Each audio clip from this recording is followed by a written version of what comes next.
Laka. Après cet épisode mouvementé d'hier. Bon, ça met de l'ambiance, hein. Et là on se dirige vers Sivota. De l'autre, sur le continent.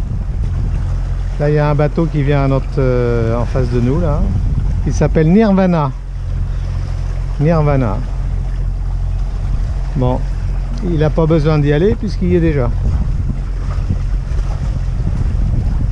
Et là-bas, l'île de Corfou. Nous remontons vers le nord parce que nous devons être le 29 à Corfou, au port. À Corfou, au port de Goubia, où nous allons laisser le bateau quelque temps, le temps de faire une petite excursion à la maison. Et puis après on va revenir pour continuer notre voyage, notre périple. Bon, apparemment ici en Grèce, hein, la navigation est assez cool. Ici c'est pas la mer qui pose problème, ce qui peut poser problème ici, ce sont les autres bateaux, les autres plaisanciers. Et là après on redescendra vers le sud, on va redescendre vers le sud, sans doute là où est en ce moment Pierrot avec son tabasco. Et puis on va naviguer dans le comment on peut appeler ça, la baie de Corinthe vers le canal, mais on va pas franchir le canal, en tout cas pas cette année. On va naviguer dans les îles du sud, là où il y a moins de monde. Moi, ce qu'on voit aussi sur les vieux bateaux, c'est des éoliennes. Bon, les éoliennes, hein,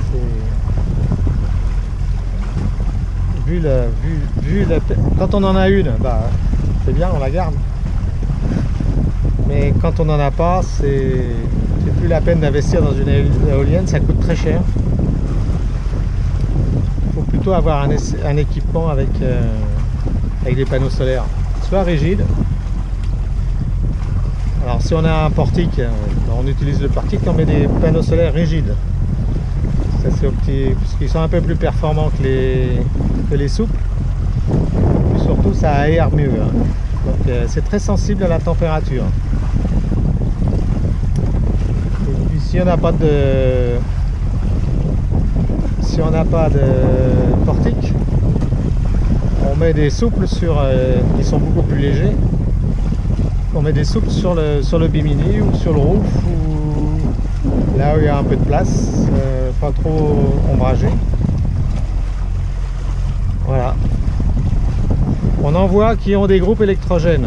Alors hier il y avait un qui fait que ça fonctionnait son groupe électrogène. On aurait dit un moteur d'annexe qui marchait en permanence. Il était d'une bruyante. Alors le groupe c'est bien, ça peut être bien, mais si c'est isolé phonétiquement, voilà, ça peut le faire aussi en complément, le groupe, hein. Mais pas un moteur de tondeuse non isolé. C'est le problème pour soi, pour le bruit, mais aussi pour les autres à côté, quoi.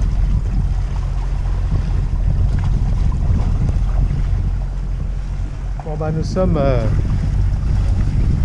peu près à mi-parcours. Alors là, on observe une chose intéressante. Enfin intéressante. Les bateaux avec plein de fanions et de drapeaux, là, ce sont les bateaux pilotes des flottilles. Donc ils font la route, je crois. Et alors eux ils font pas de voile, hein. Ils foncent au moteur. Là je vois l'écume devant, ils avancent à plein pot pour aller pour être les premiers à la destination et attendre le restant de la flottille. Je sais pas d'où ils viennent, s'ils viennent de là où on veut aller nous. Ben, en fin de compte s'ils s'en vont, ben, c'est bien parce que comme ça on aura plus de place. Bon, ils sont peut-être pas forcément... Il y a beaucoup de mouillage là où on va. Hein. Donc probablement que les bateaux qui suivent, là qu'on va croiser, ce sont les bateaux de la flottille. Qui sont toujours reconnaissables à un grand fanion au sigle de la flottille.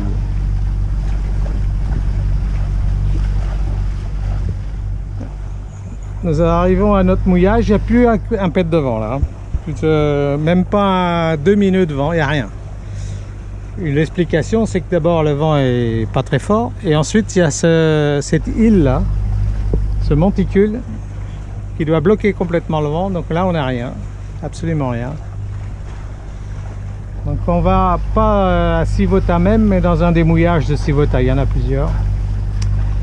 Et on va découvrir. Et tout au fond, Paxos, on a quitté il y a 2 heures maintenant.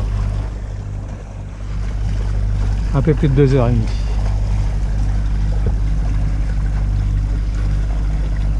Bon, on va voir s'il y a beaucoup de bateaux à l'intérieur. C'est toujours l'aventure quand on arrive dans un endroit qu'on ne connaît pas. C'est toujours la découverte. C'est le petit côté excitant de la chose.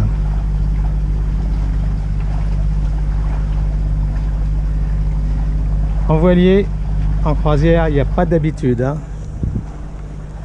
Bon, il y a des habitudes de navigation, de gestion de bateau, mais concernant les côtes, les ports, les mouillages, c'est à chaque fois une partie d'aventure. Là, ça doit être des plongeurs. Non, c'est pas des plongeurs. On n'en voit pas souvent de ça ici. Hein. On n'est pas en Italie, on n'est pas en Corse, on n'est pas dans les Magdalena, ni en Sardaigne. Très peu de bateaux à moteur ici. Et tant mieux.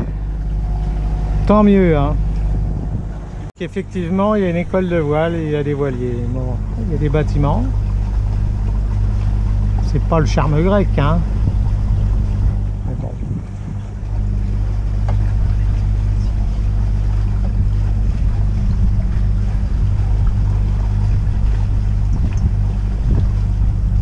Bâtiment moderne.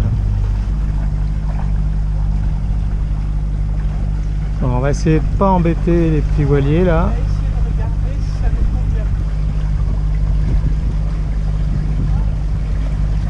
Ah. Bah ça c'est nouveau, il y a des bouées et on va pas pouvoir y aller.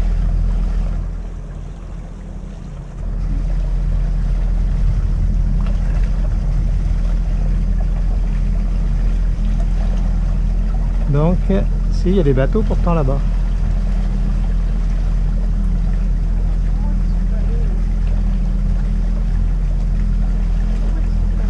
Non, mais par l'autre côté, non, je comprends pas. Non, non, non, tu rentres là. Hein. Mais... Regarde, il marche à pied, tu peux pas passer. Non, non, tu peux pas passer. Est-ce qu'on est... Ah oui, c'est le fond ça. C'est de l'autre côté. Alors il faut aller de l'autre côté, on va faire le tour. Et là on pourra pas passer, non. Donc demi-tour, toute.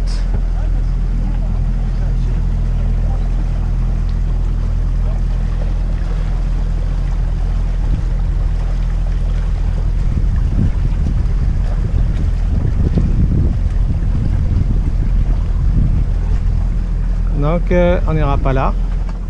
Apparemment c'est pas dans les indications, ces bouées là de délimitation, je pense qu'ils ont fait ça pour l'école de voile. Donc on va aller de l'autre côté.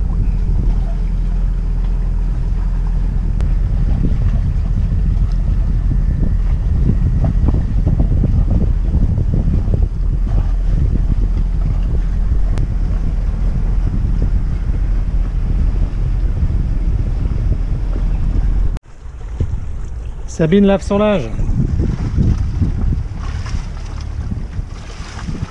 Et ce qui est bien, c'est que après le filet il est vachement propre.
C'est pas moi, hein, je suis pas devenu chèvre.